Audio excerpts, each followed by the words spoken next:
পশ্চিমবঙ্গের মুখ্যমন্ত্রী মমতা ব্যানার্জির পদত্যাগের এক দফা দাবিতে মঙ্গলবার সচিবালয় ঘেরাও বা নবান্ন অভিযান কেন্দ্র করে উত্তপ্ত অবস্থা তৈরি হয়েছে হাওড়ার সাঁতরাগাছি তথা হাওড়া ব্রিজ সংলগ্ন অঞ্চলে। আন্দোলনকারী শিক্ষার্থীদের সামাল দিতে পুলিশকে ব্যবহার করতে হলো জলকামান, কাঁদানে গ্যাস। মঙ্গলবার বেলা 12:55 নবান্নে পৌঁছান মমতা ব্যানার্জি।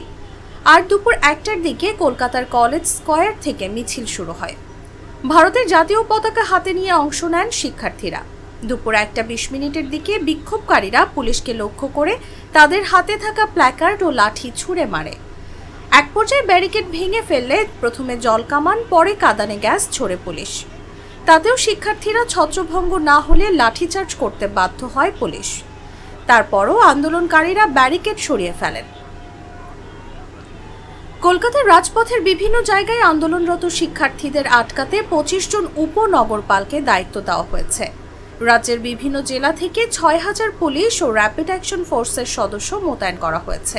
আন্দোলনরতদের আটকাতে ড্রোনও ব্যবহার করছে কলকাতা পুলিশ।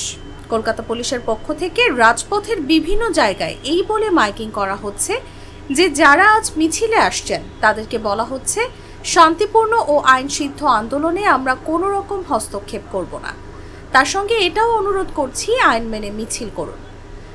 রাজ্য সরকারের সচিবালয় নবান্ন সংলগ্ন এলাকায় 363 ধারা জারি করা হয়েছে, অর্থাৎ একসঙ্গে 5 জনের বেশি মানুষ জমায়েত হতে পারবে না।